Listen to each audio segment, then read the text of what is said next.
तो गाइस जैसे कि आप देख सकते हो कोडिंग वर्ल्ड की ब्रांडिंग हमारी बहुत ज़्यादा सुंदर लग रही है और आज का हमारा जो एथिकल हैकिंग का कोर्स है उसको हम आगे बढ़ा रहे हैं। ठीक है, इससे पहले आपको प्री रिक्वेस्ट साइट यही है, ठीक है, हर बार की तरह जैसे कि मैं आपको बताता हूँ, ठीक है, आपको वो वन शॉट वीडियो देख के आनी है। ठीक है, वो जो 10.5 घंटे की है गाइस, उसमें मैंने मजाक नहीं पढ़ा रखा, सारी जो है वो इन्फॉर्मेशन इंपॉर्टेंट है। ठीक है, और वो कहीं ना कहीं अब यूज होगी आगे। ठीक है, अगर आप सोच रहे हो डायरेक्ट आप इन्फॉर्मेशन गैदरिंग वाली वीडियो देखोगे, डायरेक्ट प्रैक्टिकल वीडियोस देखोगे, समझ आ जाएगा, कुछ भी समझ नहीं आएगा, इसकी गारंटी मैं आपको दे रहा हूँ। ठीक है, तो प्लीज यार जाके देख लो, ये वीडियोस यहीं रहने वाली है, कहीं नहीं जा रही, यूट्यूब से हमारी चैनल पर आपको देखने को मिलेंगी ये वीडियोस। ठीक है, वीडियो में जो कुछ भी दिखाया और बताया जाएगा वो केवल और केवल शैक्षिक उद्देश्यों के लिए होगा।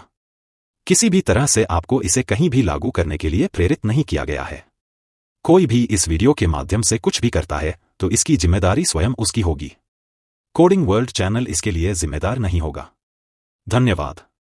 The information provided in this video is intended for educational and informational purposes only. It is not intended to be advice or recommendation of any kind. Anyone who wishes to apply concepts and ideas shared in this video takes full responsibility for their actions.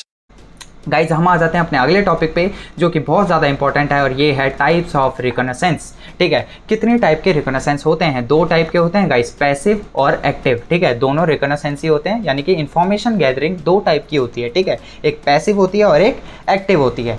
तो guys passive recognisance, ठीक है, तो passive recognisance की बात मैं करता हूँ। तो गाइज इस वाले रिकॉग्निसेंस में आप क्या करते हो, इन्फॉर्मेशन गैदर तो करते हो टारगेट के बारे में, लेकिन एक बेस्ट पार्ट ये रहती है कि आप उसको करते हो इनडायरेक्टली। ठीक है, इनडायरेक्टली। सर कहने का मतलब कुछ समझ नहीं आया। ठीक है, आप समझ आ जाएगा। ठीक है, देखो तो गाइज सबसे पहले मैं यहाँ पे दो बना देता हूँ, वापस से आप समझ जाओगे क्या है इसका मतलब। मान लो आप एक्स हो, ठीक है, आप होस्ट हो, आप पता है कभी टारगेट पे डायरेक्टली जाओगे ही नहीं। ठीक है, डायरेक्टली आप टारगेट पे को टच करोगे ही नहीं। ठीक है, कभी भी नहीं। किसमें? पैसिव रिकॉग्निसेंस में टारगेट को कभी आपके बारे में पता चलेगा ही नहीं। ठीक है, कभी नहीं पता चलेगा आपके बारे में, इसीलिए one of the most safe तरीका होता है। ठीक है, ये सेफ होता है क्यों? क्योंकि इसमें टारगेट जो है वो आपके बारे में कभी जान ही नहीं पाएगा, बिकॉज आप टारगेट के पास डायरेक्टली जाते ही नहीं हो। ठीक है, टारगेट को कभी पता ही नहीं चलता कि कोई उसके बारे में क्या कर रहा है, इन्फॉर्मेशन गैदरिंग। और जैसे कि मैंने आपको बता रखा है, इन्फॉर्मेशन गैदरिंग किस काम आती है गाइस, किस काम आती है बताओ? जैसे ही आपके पास उसके बारे में चीज़ें पता चली, आपको मेन इन्फॉर्मेशन पता चली, आपने डायरेक्ट क्या कर दिया, हल्ला बोल दिया, और उसको हम क्या बोलेंगे, अटैक क्या कर दिया, माउंट कर दिया। किसके ऊपर? अपने टारगेट के ऊपर। ठीक है, तो मेन रहता है पैसिव रिकॉग्निसेंस में। अब आप सोच रहे होंगे कि सर ठीक है, एक बार के लिए हमने आपकी बात मान ली कि इसमें ये क्या करता है, ये डायरेक्ट कम्युनिकेशन नहीं करता। ठीक है, तो सर ये कैसे करेगा इन्फॉर्मेशन गैदरिंग? जब टारगेट के पास ही जाएगा ही नहीं तो टारगेट से मतलब कैसे इन्फॉर्मेशन निकालेगा? सुनना, अब बहुत इंपॉर्टेंट चीज़ बता रहा हूँ अगले वाले पेज में। तो गाइज ये जो है ये आपका डेटा को कलेक्ट करता है। ठीक है, कलेक्ट डेटा। ठीक है, और कहाँ से करता है? Which is available. कहाँ अवेलेबल होगा वो? पब्लिकली। ठीक है, अवेलेबल पब्लिकली। अब आप बोल रहे होंगे कि सर ऐसा कैसे पॉसिबल है, क्या पब्लिकली कोई डेटा अवेलेबल हो सकता है? बिल्कुल हो सकता है गाइस। अब आप बोलोगे सर कोई एग्जांपल दे देना। देखो एग्जांपल ये सीधा इसका मैं प्रैक्टिकल में दूंगा, बिकॉज मैंने आपको बता रखा है इसका एक डेमोन्स्ट्रेशन पार्ट भी होने वाला है जिसमें कि हम पैसिव रिकॉग्निसेंस को देखेंगे कैसे होता है। ठीक है, वहाँ पर मैं आपको इसका एग्जाम्पल दूंगा, बेस्ट एग्जाम्पल, जहाँ पर हम पब्लिकली अवेलेबल डेटा से हम मतलब क्या कर रहे होंगे, इन्फॉर्मेशन क्या कर रहे होंगे, गैदरिंग कर रहे होंगे। किसके बारे में? अपने टारगेट के बारे में। और टारगेट हमारा कुछ भी हो सकता है। ठीक है, कई बार मैं इसको मेंशन इसलिए कर रहा हूँ गाइस, बिकॉज जब हम प्रैक्टिकल इंप्लीमेंटेशन देख रहे होंगे चीज़ों की, वहाँ पर मैं ये नहीं बताऊंगा गाइस इस बार हमारा टारगेट ये है, इस बार हमारा टारगेट वो है। ठीक है, वो चेंज होता रहेगा और आप उसको लॉजिकली खुद समझोगे। ठीक है, हर चीज़ मैं मुँह से बोल के नहीं बता सकता, आपको कुछ भी खुद थोड़ा सा भी दिमाग लगाना पड़ेगा। ठीक है, अब गाइस जब मैंने ऐसा बोल दिया है कि अगर हम पब्लिकली अवेलेबल डेटा से इन्फॉर्मेशन कलेक्ट करेंगे, तो मैं आपको कुछ एग्जांपल भी तो दे दूं जिसमें कि हम इन्फॉर्मेशन गैदरिंग करें। कहाँ से? पब्लिक वाली वेबसाइट से जो कि पब्लिकली अवेलेबल हैं। ठीक है, तो उनके मैं कुछ नाम से आपको बताने वाला हूँ जिसको कि हम अपने प्रैक्टिकल इम्प्लीमेंटेशन में देख रहे होंगे। सबसे पहले गाइज हमारे पास आती है archive.org। ठीक है, archive.org से गाइज हम पब्लिकली मतलब कोई भी आपका वेब पेज हो गया, कोई भी वेबसाइट हो गई, उसके बारे में, ठीक है, हम इंफॉर्मेशन गैदरिंग कर सकते हैं। ठीक है, easily, not a big deal. Second one होता है गाइज आपके पास हु इज़। ठीक है, एक हु इज़ नाम से आपके पास एक वेबसाइट आती है जो कि पब्लिकली डेटा अवेलेबल करती है। ठीक है, मैं बाद में बताऊंगा कौन कौन सा डेटा है और क्या क्या उसका डेटा है। ठीक है, वो शायद पार्ट 2 में होगा। ओके गाइज, तीसरी जो वेबसाइट है वो आपके पास है नेटक्राफ्ट। ठीक है, नेटक्राफ्ट। अभी मैं सिर्फ नाम बता रहा हूँ, आगे जाके हम इसके प्रैक्टिकल अप्रोचेस भी देखेंगे। ठीक है, एक और आपके पास चौथी है। ठीक है, वो है हार्वेस्टर टूल। ठीक है, हार्वेस्टर टूल, जिसमें कि हम ये देखेंगे कि कैसे हम ईजिली पब्लिक में मतलब पब्लिकली जाकर किसी भी वेब पेज के बारे में या किसी भी अपने टारगेट के बारे में इंफॉर्मेशन गैदरिंग कर रहे होंगे, ठीक है। इसीलिए हम इसको क्या बोल रहे हैं, पैसिव रिकॉग्निसेंस, ठीक है। और पैसिव रिकॉग्निसेंस क्या होता है, एक ऐसा तरीका जिसमें आप टारगेट के पास जाओगे ही नहीं, टारगेट को कभी पता ही नहीं चलेगा कि आप उसके बारे में क्या कर रहे हो, इंफॉर्मेशन गैदरिंग कर रहे हो। गाइस अगर आपने ये समझ लिया तो अब ध्यान से सुना, एक्टिव रिकॉग्निसेंस उसका जो है वो सीधा अपोजिट है। अब समझ जाओ उसमें क्या होने वाला है, ठीक है। तो बिना टाइम वेस्ट करें हम उसको भी पढ़ लेते हैं। ओके गाइस, हमारे पास पेजेस खत्म हो गए हैं। ओके ओके ओके, तो एक काम करते हैं, पहले पेजेस ऐड कर लेते हैं। तो गाइज अब देखना यहाँ पर अब आ चुका है एक्टिव रिकॉग्निसेंस, ठीक है गाइज। ये one of the most important तरीका होता है, ठीक है। लेकिन लोग ज़्यादा इसको फॉलो करते हैं, क्यों करते हैं सर? बिकॉज देखो मैंने फिर बता दिया ये सेफ होता है, ठीक है। अगर ये सेफ होता है तो क्या सर ये अनसेफ होता है? ये अनसेफ होता है। ये अब आप मेरे को कमेंट डाउन खुद करना, आप बताना ये अनसेफ होता है कि नहीं, ठीक है। मैं आपको समझा देता हूँ इसके बारे में, ठीक है। एक्टिव रिकॉग्निसेंस एक ऐसा तरीका होता है जिसमें कि आप इंफॉर्मेशन गैदरिंग करते हो, किसके बारे में? टारगेट के बारे में, ठीक है। डायरेक्टली, भाई देख लो, डायरेक्टली। सर डायरेक्टली कहने का मतलब अभी बताता हूँ। फिर एक बहुत अच्छा एग्जांपल देता हूँ। एक्स और टी है, ठीक है, ये टारगेट है। एक्स जो है वो डायरेक्टली टारगेट को अप्रोच करेगा और उससे पूछेगा कि आपके बारे में मेरे को जानना है, आप मेरे को ये चीज़ें रिटर्न में दो, ठीक है। ऐसा नहीं है टारगेट देगा नहीं, टारगेट देगा, बिल्कुल देगा। लेकिन अब यहाँ पे सुनना क्या प्रॉब्लम आएगी। अगर आप कोई भी ऐसा पैकेट भेजते हो, ठीक है, अगर आप कोई भी ऐसा पैकेट भेजते हो, अब मैं आपको बता देता हूँ पैकेट क्या है, ठीक है। अगर आपने मेरी one shot ethical hacking video देख ली तो आप समझ गए होंगे क्या है, लेकिन अगर नहीं देखी तो हल्का सा बता देता हूँ। डेटा कम्युनिकेशन जब भी आप कर रहे होते हो, ठीक है, डेटा का कम्युनिकेशन, तो आप पैकेट रिक्वेस्ट भेजते हो। अगर आपने टारगेट को पैकेट रिक्वेस्ट भेजी और उसको कुछ भी, ठीक है, ऐसी एक्टिविटी लगी, ठीक है, मैलिशियस होगी, जो कि अगर उसको आपकी जो एक्टिविटी है वो ज़रा भी मैलिशियस लगी तो वो आपके पीछे, ठीक है, सबसे पहले आपको तो वो ब्लॉक करेगा ही करेगा, ठीक है। ब्लॉक तो वो सिंपल करेगा, लेकिन जो आपका आईपी एड्रेस है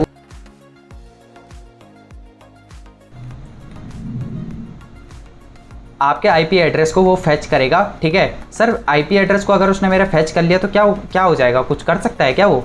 जो उनके साइबर के लोग होंगे ना, जो उनके साइबर के लोग होंगे वो ज़्यादा कुछ नहीं करेंगे। पहले तो आपके आईपी एड्रेस से आपकी लोकेशन ट्रेस करेंगे, ठीक है, और लोकेशन ट्रेस करने के बाद ज़्यादा कुछ नहीं होगा, आपके घर शायद पुलिस आ जाएगी, ठीक है। पुलिस आए ना आए, लेकिन साइबर वाले ज़रूर आ जाएंगे और शायद आप बहुत जल्दी जेल के अंदर भी होंगे, ठीक है। तो गाइज़ ये मैं आपको समझा नहीं रहा, मैं आपको रियलिटी बता रहा हूँ, ठीक है। तो अब आप मेरे को इतना बता दो, क्या ये सेफ़ है या अनसेफ है? प्लीज़ कमेंट डाउन प्लीज़ करना कि सर एक्टिव रिकॉग्निसेंस सेफ़ है या अनसेफ है, ठीक है। वो आप मेरे को कमेंट करके बता देना, शायद मेरे को पता ना हो या समझ नहीं आ रहा, वो आप ही बताओगे, ठीक है। अब यहाँ पर लेकिन एक बहुत one of the most best चीज़ है, ठीक है। जो बेस्ट पार्ट है इसमें ये है कि आपको इस तरीके से, अगर आप ये वाला तरीका यूज़ करते हो, ठीक है, और अगर आपके टारगेट को पता नहीं चलता, लेट से, वैसे आज के टाइम पे टारगेट जो है, मतलब यानी कि आप जिसको भी टारगेट बनाओगे उसमें जो सिक्योरिटी होगी वो इतनी हाई एंड होगी कि वो आपके बारे में पता कर लेगा, ठीक है। लेकिन अगर आप बच जाते हो तो आपके लिए बेस्ट पार्ट मैं बता देता हूँ, अगर आप बच जाते हो तो आपके पास जो इन्फॉर्मेशन आएगी, ठीक है, जो इन्फॉर्मेशन आएगी वो 101% एक्यूरेट होगी, ठीक है, 101% एक्यूरेट होगी। अगर इन्फॉर्मेशन एक्यूरेट हुई तो आप समझ रहे हो ना, अगर एक्यूरेसी जो है आपकी वो 100% हुई तो आप समझ रहे हो ना, उसके बाद अगर आप कोई भी अटैक माउंट करोगे तो ईज़िली क्या होगा, वो टारगेट आपके हाथों में होगा, ठीक है। लेकिन फिर वही वाली बात है, मैंने आपको बता दिया ये कितना ज़्यादा सेफ़ है, इसीलिए इसको कोई ज़्यादा यूज़ नहीं करता, ठीक है। इसको वही यूज़ करते हैं जो बहुत ज़्यादा अलग ही लेवल पे खेल रहे होते हैं, ठीक है। आप उनको हैकर भी बोल सकते हो, ठीक है, या फिर आप उनको क्रैकर भी बोल सकते हो, ठीक है। मैंने आपको सब बता रखा है क्या होते हैं, कौन कैसे होते हैं, ठीक है। अब देखना, अगर आपको, सॉरी यहाँ मैं पैसिव पे टिक क्यों कर रहा हूँ, एक्टिव रिकॉग्निसेंस हम पढ़ रहे हैं, ठीक है। अगर आपको एक्टिव रिकॉग्निसेंस करना है, ठीक है, अगर आप इसको परफॉर्म करना चाहते हो तो मैं आपको बता देता हूँ इसको आप कैसे परफॉर्म करोगे। आप यूज़ करोगे नेटवर्क मैपर का, ठीक है। गाइज इतना डिटेल में मैं लिख के दे रहा हूँ, पूरे यूट्यूब पे आपको कहीं नहीं मिलेगा, इतनी बेस्ट लैंग्वेज में, ठीक है। मैं इतना आपको डेप्थ में ले जाके पढ़ा रहा हूँ ना गाइज, वो भी हिंदी लैंग्वेज में, वो भी एथिकल हैकिंग का कोर्स, गाइस पूरे यूट्यूब पे कहीं नहीं मिलेगा, इसकी गारंटी मैं आपको लेता हूँ, ठीक है। तो गाइस आपके लिए जो इतनी मेहनत हो रही है ना, उसके लिए बस एक लाइक, एक सब्सक्राइब कर देना, ठीक है, और कमेंट में बताना अगर आपको वीडियो अच्छी लगे तो, ठीक है। अब देखो सर, ये नेटवर्क मैपर क्या होता है, शायद आपने Nmap के बारे में जरूर सुना होगा, ठीक है। अगर नहीं सुना तो कोई बात नहीं, आगे जाके जो डेमोन्स्ट्रेशन वीडियोज़ में लाऊंगा, प्रैक्टिकल वीडियोज़ लाऊंगा, उसमें आपको देखने को मिल जाएगा, ठीक है। आप इसमें एक और चीज़ का यूज़ कर सकते हो, ठीक है। एक होता है नेसस, अगर आपको एक्टिव रिकॉग्निशंस परफॉर्म करना है तो, ठीक है। इसके अलावा एक और चीज़ होती है मेटास्प्लॉइट फ्रेमवर्क्स, ठीक है। अगर आपने मेटास्प्लॉइट फ्रेमवर्क्स के बारे में पढ़ रखा है तो बहुत अच्छी बात है, अगर नहीं पढ़ रखा तो कोई बात नहीं, हम तो हैं ही, आगे वाली वीडियोस में सब के बारे में लाएंगे, ठीक है, एक एक करके। गाइस बहुत बड़ा कोर्स है, ठीक है, तो टेंशन ना लो, आप भी यही हैं, हम भी यही हैं, ठीक है। वीडियोस आपके लिए नॉन स्टॉप आती रहेंगी, बस आप सपोर्ट करना बंद मत करना, ठीक है गाइस, बिकॉज यार बुरा लगता है अगर सपोर्ट नहीं करोगे तो।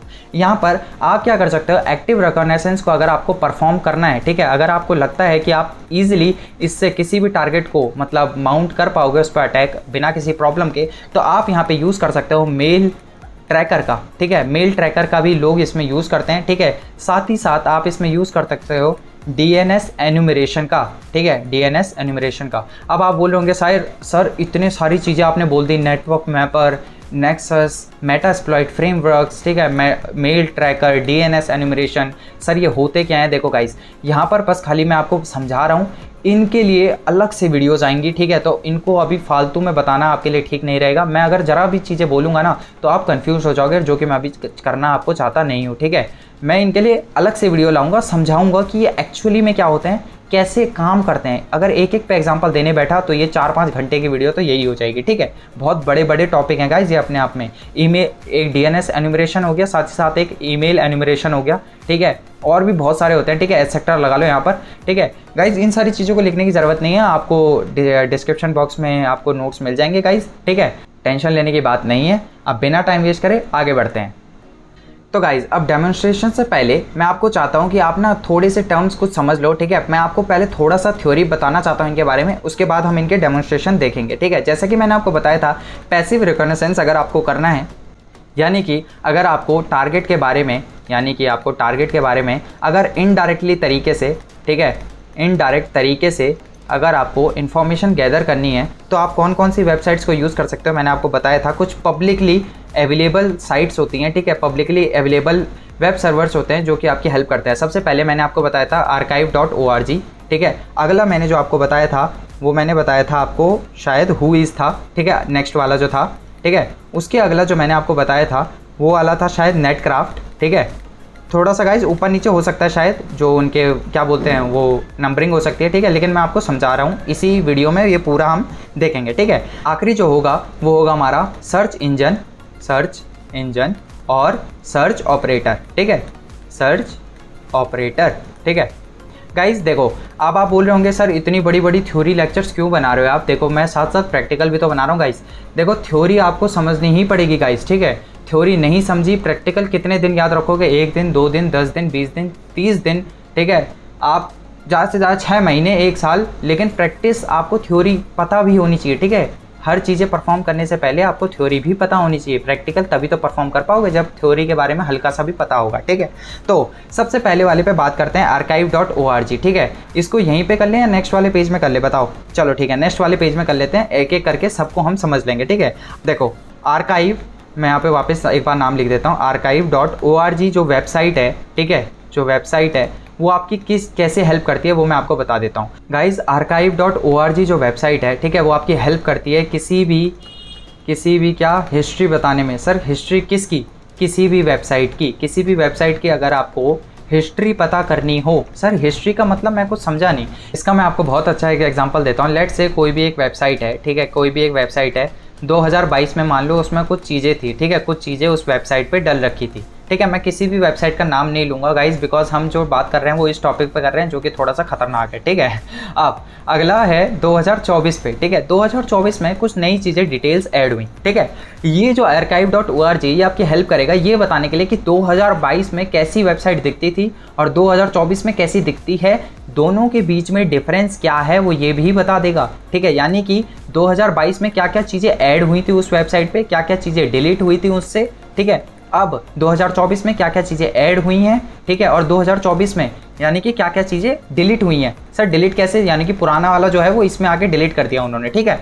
अब देखो क्या होता है यहाँ से, सर अब हम इससे हमको क्या लेना देना। अगर हम किसी की हिस्ट्री पता भी कर लेते हैं तो सर इसमें इन्फॉर्मेशन गैदरिंग कैसे, सुनो, कभी कभार जो है वो वेबसाइट जो है वो गलती से ना कुछ प्राइवेट डिटेल्स जो होती हैं वो पता है वेबसाइट पे ऑन कर देती हैं कुछ टाइम के लिए, बट जैसे ही उनको पता चलता है कि गलती से उन्होंने कोई प्राइवेट फोल्डर, प्राइवेट फाइल डाल दी है, उसको वो क्या कर देते हैं अगले अपडेट में फटाफट, मतलब अगले अपडेट जो आता है उसमें वो क्या कर देते हैं उसको डिलीट कर देते हैं, ठीक है। तो अब आप समझ गए होंगे, इसके आगे मुझे बोलने की ज़रूरत नहीं है, आप इस चीज़ को सीधा एक्सेस कर सकते हो, ठीक है। कैसे, देख लो इसकी मदद से। तो गाइज़ बार बार मैं ज़्यादा इतना भी डेप्थ में नहीं घुसूंगा, बिकॉज कहीं ना कहीं यूट्यूब की भी थोड़ी सी पॉलिसीज़ होती हैं, ठीक है, उनको भी ध्यान में रख के चलना है, ठीक है। वैसे अभी तक हमने ऐसा कोई भी पॉलिसी नहीं तोड़ी। ओके गाइज़, अगला था हु इज़। सर ये हु इज़ डेटाबेस ये क्या है, देखो सबसे पहले मैं बता देता हूँ, हु इज़ एक ऐसा डेटाबेस है जो कि आपको हेल्प करता है क्या करने के लिए, बहुत सारी इन्फॉर्मेशन गैदर करने के लिए, ठीक है। इन्फॉर्मेशन गैदर सर किसके बारे में, टारगेट के बारे में, सिंपल, ठीक है। देखो हर चीज़ जो भी मैं डिस्कस करने वाला हूँ वो इन्फॉर्मेशन के बारे में होने वाली है, यानी कि कुछ इन्फॉर्मेशन मिलेगी वहाँ से, और वो किसके लिए होगी, टारगेट के लिए। बिकॉज हम क्या बात कर रहे हैं, पैसिव रिकॉग्निशंस की, वो भी कैसे, इनडायरेक्टली तरीके से। आप किसी वेबसाइट, देखो पीछे वाले में आपने क्या, मान लो किसी वेबसाइट के बारे में लिखा, लेकिन वो आपने कहाँ लिखा, archive.org के अंदर, इसके अंदर लिखा आपने उस वेबसाइट का नाम, ठीक है। तो उस वेबसाइट को पता ही नहीं चलेगा कभी कि आपने इसको कभी एक्सेस भी करा था, ठीक है। ओके गाइज, अब अगला था हु इज़ जो डेटाबेस है वो आपकी हेल्प करता है किस लिए, अगर आपको कभी भी किसी भी चीज़ का IP एड्रेस निकालना हो तो आप गाइज, अगला जो है वो है रजिस्ट्रेशन डिटेल्स, ठीक है। गाइस देखो पहले ही बता रहा हूँ, ये सारी चीज़ें जो हैं ये सारी हम किसके लिए कर रहे हैं, एजुकेशनल पर्पस के लिए, ठीक है। हम फिर कह रहे हैं ऐसा कभी भी कोई भी ऐसा काम मत करना, ठीक है, जिससे कि आपको बाद में प्रॉब्लम फेस हो जाए। हम खाली ये चीज़ें इसलिए बता रहे हैं ताकि आप थोड़ा मतलब नॉलेजेबल हो सको, और थोड़ा सा देखो मजाक मस्ती चलती रहती है, ठीक है। तो ये सारी चीज़ें जो हम बोल रहे हैं वो मजाक में कह रहे हैं, ठीक है। कोई ऐसा इसका सीरियस हमारा कहने का मतलब नहीं है, ठीक है। कोई भी हमारा सीरियस वो तरीके से ऐसा आपको इंटेंड करने का तरीका नहीं था, ठीक है। चलो अगला है डोमेन का ओनर कौन है, आप ये भी पता कर सकते हो गाइस, ठीक है। अगर आपको कभी भी नेम जानना हो किसका, सर्वर्स का, सर सर्वर्स का नेम जान के क्या करेंगे वो मैं ऑलरेडी आपको पीछे बता चुका हूँ, ठीक है। अगर आपको नेम ही नहीं पता होगा, देखो सबसे पीछे चलो, ठीक है, अगर आपको नेम ही नहीं पता होगा तो आप, अगर देखो यहाँ पे अगर आपको चीज़ों का नेम ही नहीं पता होगा तो क्या आप उनको ढूंढ पाओगे, नहीं ढूंढ पाओगे। तो नेम जो है वो बहुत ज़्यादा ज़रूरी है, ठीक है, चाहे वो कोई भी चीज़ हो, A to Z कोई भी चीज़ हो, ठीक है। अब यहाँ पे मैंने हु इज़ का भी आपको बता दिया क्या काम था। देखो और भी चीज़ें इसमें आपको पता चल सकती हैं, एक और जो one of the most important चीज़ आपको मिल जाती है, ठीक है। आप यहाँ से कॉन्टैक्ट नंबर निकाल सकते हो, ठीक है, ओके सर, और साथ ही साथ आप यहाँ से ईमेल्स भी निकाल सकते हो, ठीक है, ईमेल्स, जो कि बहुत ज़्यादा इंपॉर्टेंट है। आप समझ रहे होंगे कितनी ज़्यादा इंपॉर्टेंट चीज़ें हैं ये, पैसिव रिकॉग्निशंस में क्या क्या चीज़ें आपके पास आ जाती हैं, ठीक है, जिसमें कि आप इनडायरेक्टली तरीके से उनको क्या करते हो, एक्सेस कर लेते हो। अगला था हमारा नेटक्राफ्ट, ठीक है सर। अब नेटक्राफ्ट क्या है सर, नेटक्राफ्ट एक इंटरनेट सर्विस कंपनी है, ठीक है, इंटरनेट सर्विस कंपनी है,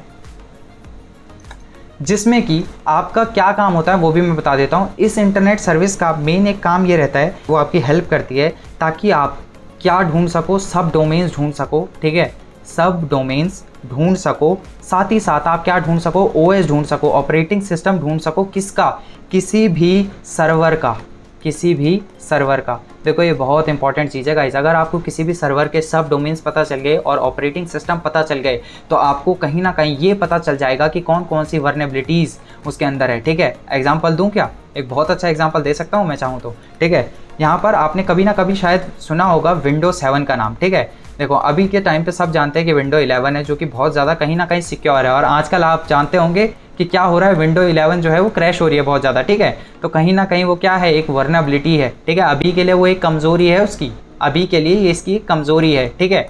आप तो ये विंडो 11 की वर्नेबिलिटी है, ठीक है, वर्नेबिलिटी अभी के लिए है, लेकिन बहुत जल्द माइक्रोसॉफ्ट जो है वो इसको ठीक कर देगा, ठीक है। और विंडो 7 में तो आप जानते ही हो इतनी भर के वर्नेबिलिटीज़ हैं कि अगर आपको एथिकल हैकिंग का प्रैक्टिकल सीखना हो तो विंडो 7 में तो आप बहुत अच्छे से सीख सकते हो, ठीक है। बहुत ज़्यादा वर्नेबिलिटीज़ हैं, बहुत ज़्यादा कमियाँ हैं इसके अंदर, ठीक है। तो और जानते हैं हम तो सिर्फ पढ़ाई के लिए इसको कर रहे हैं, ठीक है, पढ़ने के लिए हम इन चीज़ों के बारे में जान रहे हैं, ठीक है। अगला है सर्च इंजन, ठीक है, सर्च इंजन और सर्च ऑपरेटर। गाइज एक सर्च इंजन का नाम बताना जो बहुत ज़्यादा पॉपुलर हो, ठीक है, एक सर्च इंजन का नाम बता दो जल्दी, फटाफट मेरे को वो कर दो, कमेंट कर दो, ठीक है, इससे पहले कि मैं बोलूँ। देखो गूगल यार, गूगल, और क्या बोलूँ, ठीक है। आज के टाइम पे गूगल से बेस्ट कोई सर्च इंजन है क्या? आप कुछ भी चीज़ सर्च करते हो, चैट जीपीटी पे आज के टाइम पे जाके सर्च कर रहे हो, वो भी गूगल पे ही कर रहे हो। तो सर्च इंजन एक बहुत ज़्यादा इंपॉर्टेंट चीज़ बन जाता है आपके लिए जब भी आप बात कर रहे हो पैसिव रिकॉग्निशंस की।